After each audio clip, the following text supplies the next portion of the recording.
Des propositions choc pour lutter contre la fraude aux prestations sociales. Missionnées par le gouvernement, la sénatrice Nathalie Goulet et la députée Carole Grandjean dévoilent leurs pistes.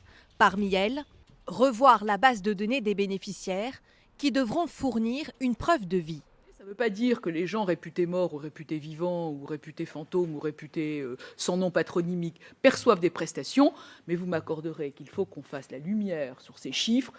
Autre idée, renforcer la coopération entre les pays voisins pour éviter que des Français qui travaillent à l'étranger touchent des aides. Travailler ensemble sur le partage de données, donner l'information de l'activité par exemple d'un travailleur au Luxembourg permet à Pôle emploi de savoir qu'effectivement sur cette période-là, le versement des prestations ne doit pas être fait.